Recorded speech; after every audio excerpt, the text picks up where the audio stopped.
In this video, we're going to take a look at a purple ink by Sailor in the Kobe line number 14. Now, as always, there's timestamps down below so you can skip around, but if you've got the time, I'd appreciate you checking out the entire video. Also, down in the description is a link to the purple ink playlist, so if you wanted to see more, you can find that there. I'm an ink guy, and let's get into the first writing sample done on 90 GSM Clairfontaine. No bleeding, no ghosting. We have no feather, no spread, no shading for the stub that's super dark. The extra fine does have a couple spots of shading that's a lot lighter than the stub.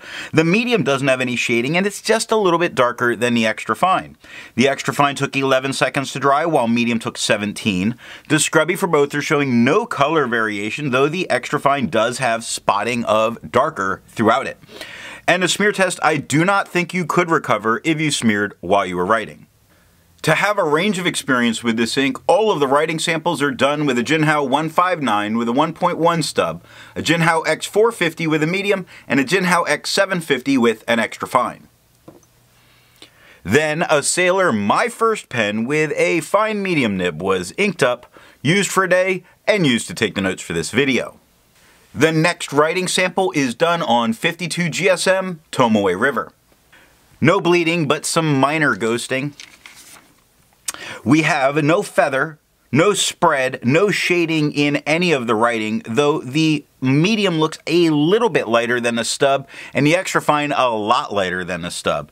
Extra fine took 18 seconds to dry while the medium took 24. The scrubby for both gave no color variation, and we're not getting shading in the writing, and a smear test I do not think you could recover if you smeared while you were writing. I agree with Vita. There's a lot to learn by doing multiple chromatographies. The one on the left is done the way it's supposed to be done. A line of ink is put down and then it's put into water for 10 to 15 seconds. And what we see is this kind of blue forming a line at the very bottom. The rest of that blue is pushing up, but we see a lot of purple at the top. Now the one on the right is let dry for 10 minutes before it's put in the water. And it's chromatographies like these that really show how much is to be learned from the second one. When you see the line on the bottom, it's much more of the purple on the very bottom of it. But then there is a line of ink that's not moving very far either. Directly above that, you see some of this lighter blue there. So there's two aspects of this ink that both very much have the ability to be resistant. The rest of that purple moves up, but you see at the very top on the right side, some of that blue there. So very interesting, but we may expect a little bit of resistance with this ink. The next writing sample is done on 80 GSM Rhodia dot pad. No bleeding, no ghosting.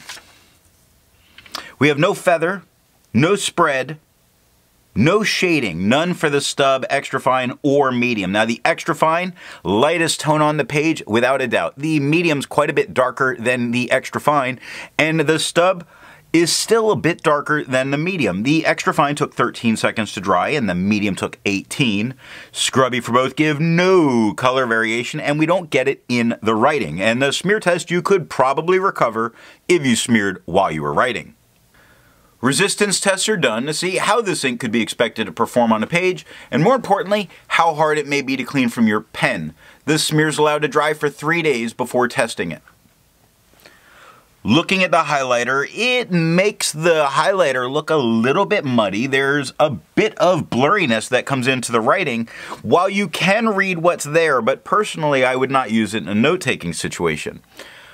I don't think it's going to come through in the picture, but in the swatch itself, I see some red sheen. None of this red sheen comes through in the writing, which is part of the reason I don't care for swatches when it comes to looking at what color it is. Water is lifting a bunch of this ink, not all of this ink off the paper. And the pen flush is doing just a little bit more than water does. You see that little spot where the white of the paper is coming through. So the pen flush will completely break this ink down. But I didn't need it because it only took water to get it out of my pen.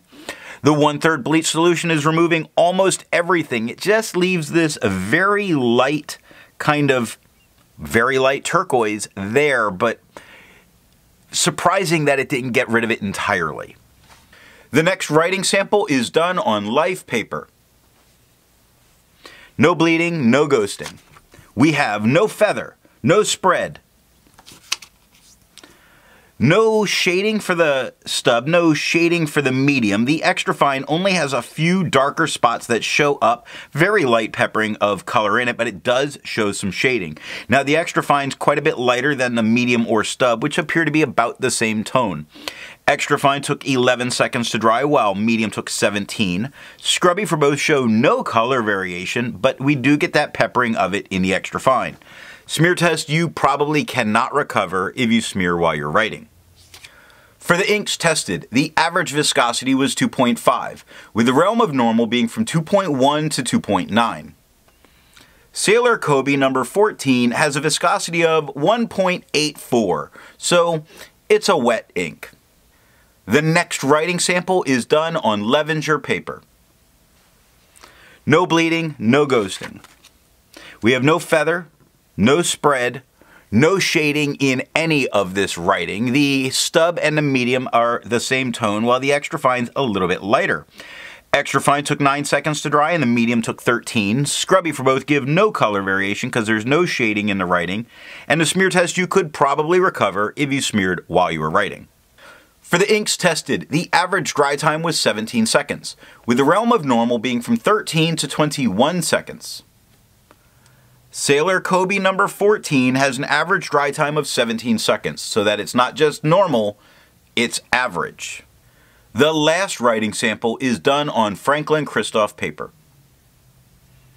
No bleeding and no ghosting.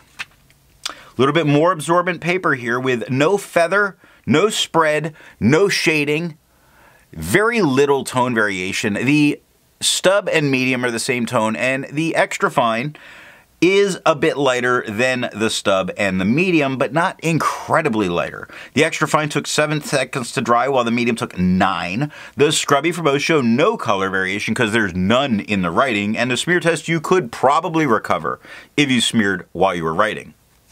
Instead of finding inks that look like Sailor Kobe number 14, I'd prefer to find an ink that complements its color on the page. I decided to go with a brown ink by Wancher, their Asuka Brown. Now, if you'd prefer a different complement color, then down in the description are links to those playlists. So what do I think of Sailor Kobe's number 14? A very blue-leaning purple. Not what I'm particularly looking for in my purples. There's not a ton of shading. This isn't a bad ink, and it just doesn't check any boxes for me. The only way to know these things sometimes, though, is to try them for themselves, because I do know there's a ton of Sailor inks I really like. So what nib and pen will give the best writing experience with this ink? I really prefer its much darker tones, even at the loss of shading, because it shows more of that purple than the blue lean. So I would go with a very wet pen, regardless of its nib size. I hope you got something out of this video, and in the next video, we're going to take a look at Pen BBS number 140.